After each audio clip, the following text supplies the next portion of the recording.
The next fragrance that we're going to talk about on the scent bubble is a fragrance that, I'm going to be honest, I do like it. I actually think out of all the inspired fragrances, this one sits probably in the top two for the closest fragrances to what it's inspired by. And it's from the house of FOMO. I believe that's Fragrance By or Fragrance Net's company. Who knows? Who cares? Strap up. We're going to talk about it. Be right back.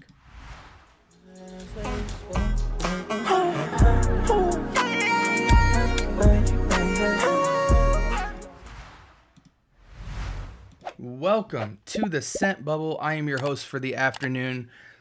Thank you guys for stopping by. We're dropping a video every single day, 6 a.m.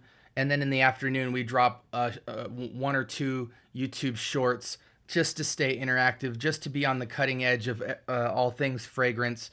My nose is itchy as all heck. But listen, today we're talking about a fragrance that is inspired by Elysium from, is it Roja Parfums? I'm a little brain dead today. Roja, Elysium, yes. Inspired by Elysium. This is from the house of FOMO. This is a Fragheads Asylum's Extrait to Parfum. Got it for, I want to say $20 on fragrancepy.ca. I think it's the cheapest one. It comes in a trio. You have Gary's Den, inspired by Dior Homme, not Intense, Dior Homme Parfum. Yeah. And then you have Dun Soir, which is inspired by Grand Soir from Maison Francis Kirkjohn. And then you have a Fragheads Asylum, inspired by Elysium. There are a lot of Elysium clones out there. Let me just say first and foremost, I don't want to lie to you guys and I don't want to cap. I do have about 150 fragrances, but I don't have every fragrance. I have smelled as many, as many bottles as I have samples. I am a big fan of sampling fragrances and I do not get FOMO. Not the house of FOMO, but I don't fan out on a fragrance to where I have to pull the trigger and buy it right away. I'm more than happy to spend $100, $200 on pure samples and save myself hundreds, if not thousands of dollars in the long run on only buying fragrances that I would actually wear. The biggest travesty in fragrance collecting is having fragrances that sit on your shelf like books in a library. I don't want that to be the case. And that is the case because I have 150 fragrances. You know what I'm saying? Like, that's just going to happen. But 98% of my fragrances I wear, and I never let myself wear a fragrance for a couple days in a row because I always like to give an equal wearing experience to my other fragrances and show them a little respect. Some fragrances you love initially, you wear them for a long time in different scenarios, and you realize you love certain ones more than others. I try to give all my fragrances adequate time on my skin to determine that. With that being said, I want to just truthfully tell you that I've never smelled Elysium. Oh my gosh, I might be lying. I might be lying. 1 second.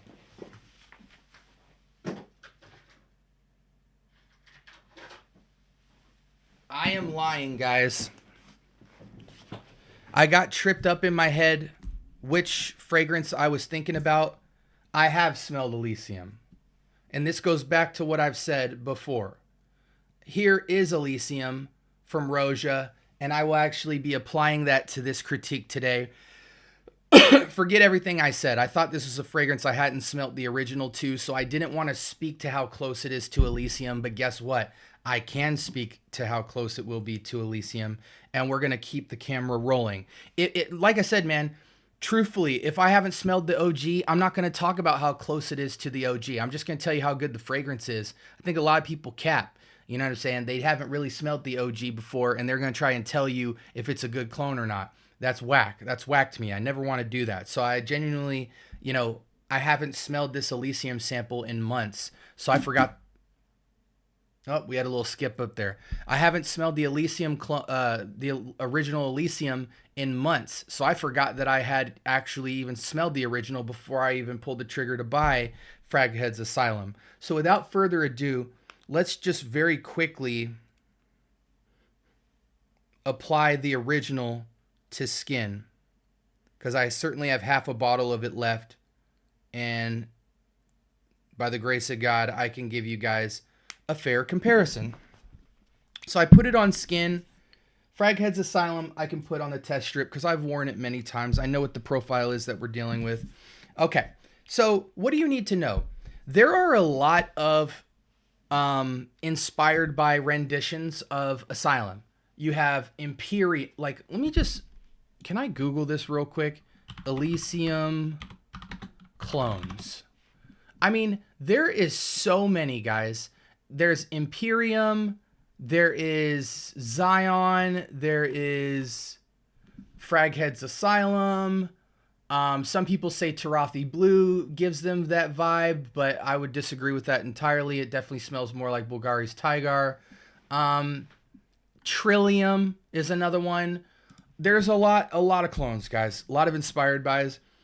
And I think Fragheads Asylum is one of the close, if not the closest to Elysium, in terms of quality.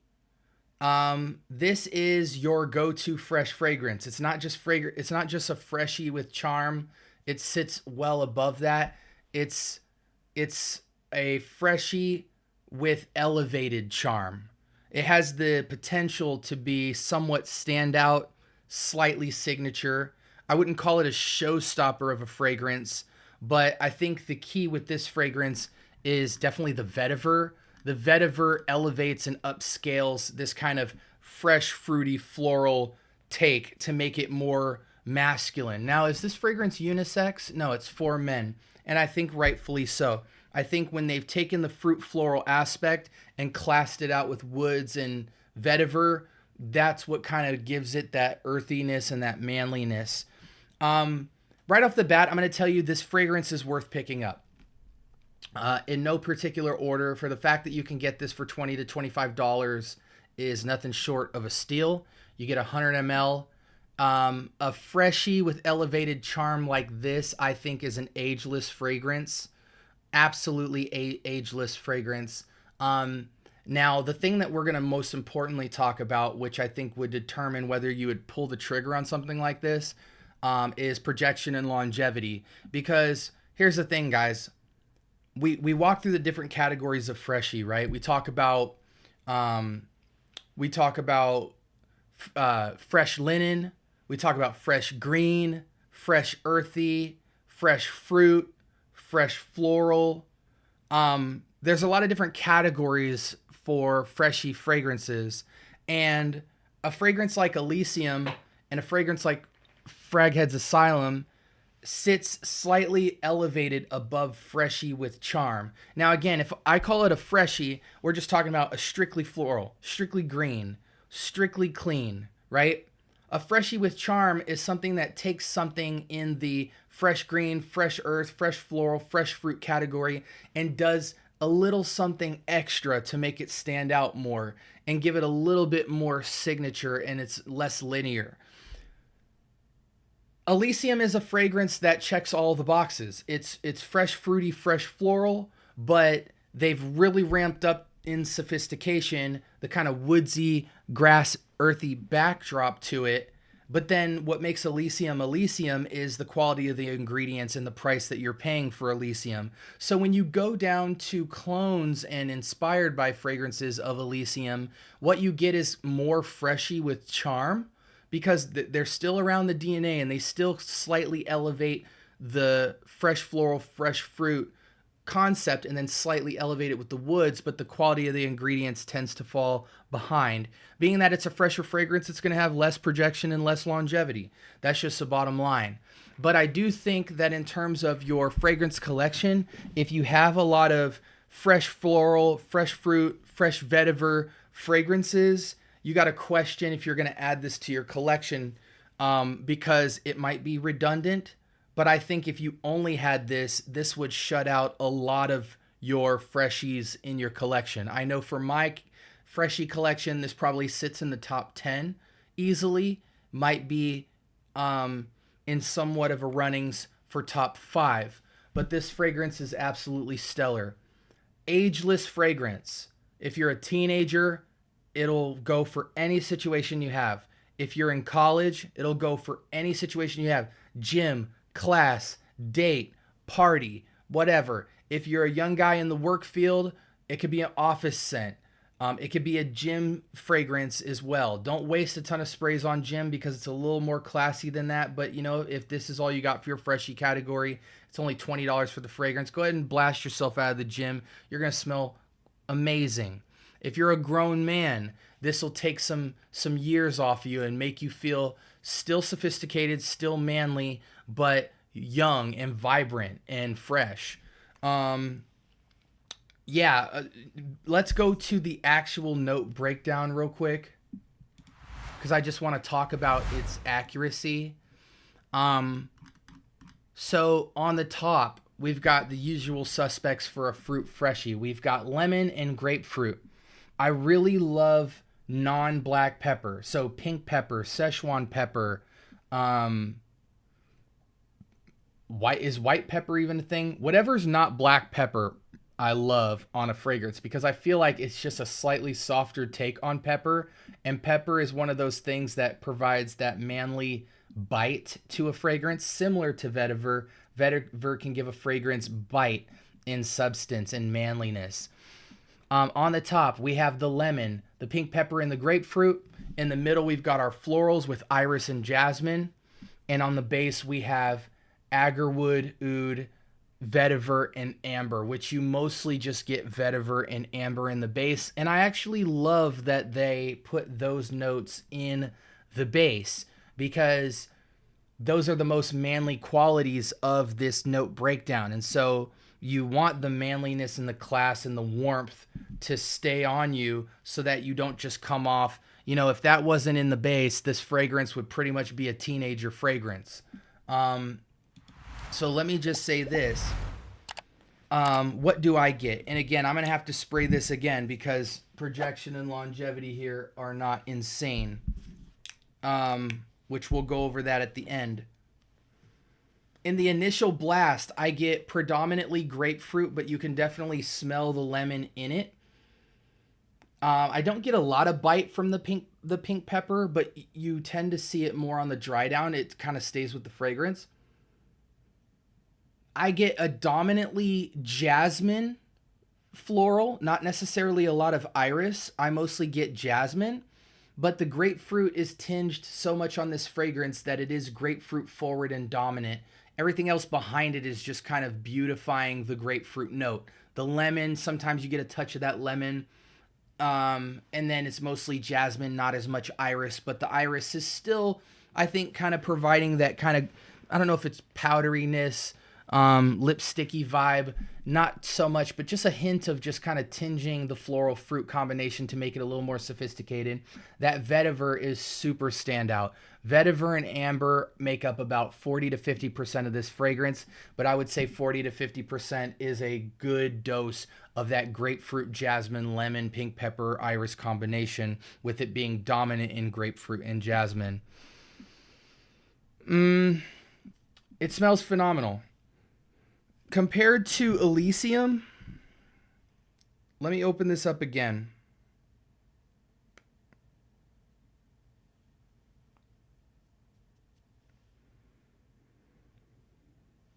Elysium seems richer in its vetiver note. It seems more severely vetiver driven, like it's less fruity than FOMO, which I think FOMO did a good job in going more fruity floral, like giving more percentage to that fruity floral component, because I think Elysium tends to lean about 20% more masculine than this DNA. And it's more earthy. So that typically kind of leads my nose to believe the vetiver component is just way richer in this, and this is more of a manly fragrance, whereas this lends more of a 40-50% to the fruit floral side. Elysium feels like 65% vetiver dominant with the touch of fruity floral over top of that. It's richer. And yeah, it definitely follows the DNA fairly one-to-one.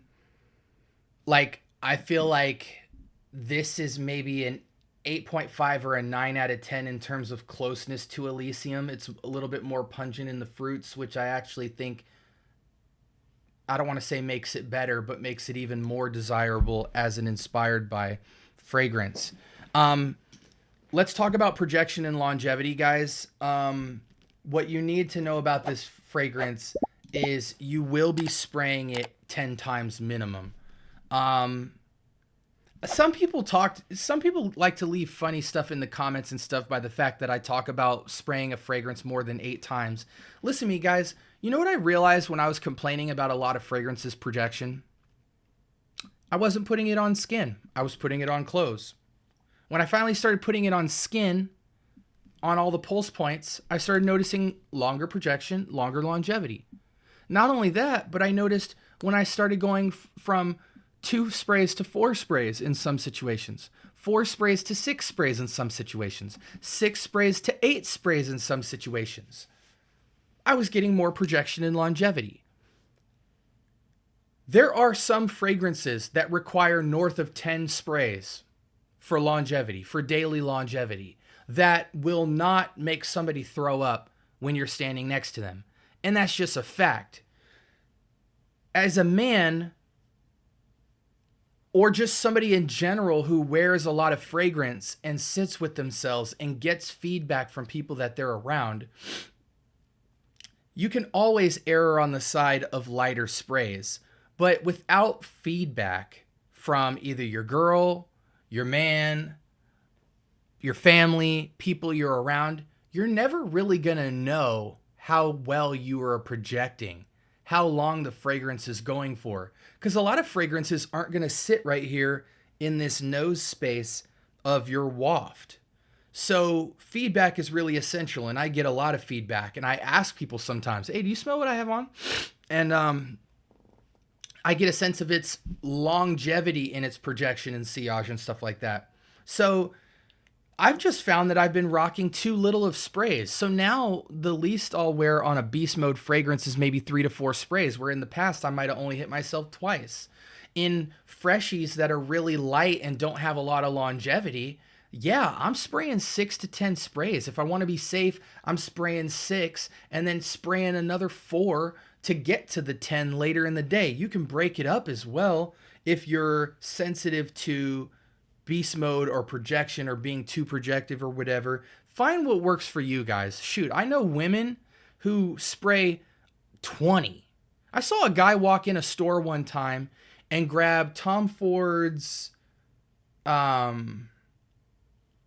was either Oud Wood or, I think it was Oud Wood or something like it. Or it might have been the vanilla fragrance, and he hit himself 20 times in front of everybody and just walked out. Yeah, that guy's going to cause some headaches and people are going to pass out being around him. But it just dawned on me that, and you watch a woman put on fragrance, okay? A woman's going to make sure that every part of her body gets hit with fragrance. That's not everybody, but it just, in a nutshell, my eyes have been opened to the fact that before you judge projection and longevity, max out on the sprays. I look at a fragrance like this and say, oh wow, this is a freshie. Oh wow, I've just put it on a test strip and it's kind of dying down. Okay, let me start at 6. And let me see if I can, throughout the day, I'm going to smell myself. I'm going to get feedback. I'm going to figure it all out. I've found that you need to go 10 sprays on this. 6 sprays minimum. Oh, shoot.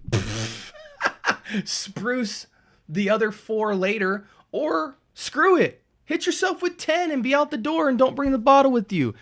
You need a lot of sprays with this. Does that make it a bad fragrance? No. Guys, it's a fresh fruit floral with vetiver. What kind of projection and longevity are you looking for? You got to know what notes in and of themselves are beast mode. You can't just make any note beast mode, guys. Certain compositions will be light and airy. Hey, guess what? That's what makes it a freshie, right? Light, airy. So don't hate on the fact that you need to ramp up on the sprays on this. 6 minimum's my final answer. Use cases, extra versatile, everywhere, 100 ml, 20 bucks. I think I've answered everything for you guys. But again, in terms of closeness to Elysium, it nails the DNA about 85-90% of closeness, but takes it more in the fruit floral direction. But to really appreciate this freshie, you have to ramp up the sprays, and you have to spray directly on skin to get the maximum projection and longevity. Do you have Fragheads Asylum? Let me know if you disagree or agree. I love the conversation. I'd love to debate in the comments. It's a great looking fragrance in your collection, and I think Elysium is a DNA that you must have in your collection. For me personally, and we'll end on this, when we talk about inspired fragrances, if you're somebody who doesn't have a lot of freshies and you're building into your collection, this is really the only true debate you're going to have, right? Because Bulgari's Tiger and Elysium are so similar in profile that the question becomes, what is better, right? The Elysium inspireds or the Tiger inspireds? To me, if you want a fragrance that's somewhat in the DNA of fruit floral vetiver, Tarathi Blue is the real better answer. It doesn't have vetiver, but every bit of the rest of this fragrance it has, leaning more in the fruits and citrus category, but the projection and longevity on this is a bit stronger. They're both equally as versatile. This FOMO is a little bit more classy. You know, it's funny, I'm doing a video right now that's the type of stuff I'm interested in talking about after I review all my fragrances, like battles for certain fragrance DNAs. Out of these two, these are going to be very similar in terms of the DNA, the fresh, fruity, floral, leaning higher on the fruit type of composition, that grapefruit note. This is going to give you more projection and longevity, but it's going to lean even harder on the fruits and citrus. This one's going to lean more on the vetiver, but still have the fruits, the grapefruit and floral forwardness. But due to that, vetiver is going to have a little more class to it, and it's going to be a little less projective and dominant unless you're ramping up 6 to 10 sprays. So these are the kind of battles where it's like, I would always recommend Tarathi Blue over this, even though it's cloning a completely different fragrance, Bulgari's Tiger. It's the type of DNA where if you can only pick one, this is going to be the winner just off projection and longevity alone. But they both are two different DNAs where if you want the vetiver take, I like both of these. I think in their nuances, it's a DNA profile that I want nuanced cologne in. I don't just want one type of fresh citrus floral. I want a couple different ones. But yeah, Tarathi Blue is another option for you if you are debating this, but you're like, you know what, I can only get one, so I want something with the most projection and longevity. You're going to get the most out of Tarathi Blue and still feel like you're in the realm of Elysium, but is cloning Bulgari's Tiger. Anyways, guys, sound off in the comments. Hope you guys have a blessed week. We hit the 20-minute mark, almost 25, but that's all good. You know how we do. Throw me on in the car, throw me on as a podcast, and we're going to rock out. And I think I've given you guys some good things to think about when it comes to grabbing FOMO's, a Fragheads Asylum, X straight to Parfum. And lastly, don't let that X straight to Parfum fool you. You would think in seeing that this would be even more of a beast. It's still light, guys, but it definitely can have some good projection if you cake it on and put it on skin. Love you guys. Have a great day.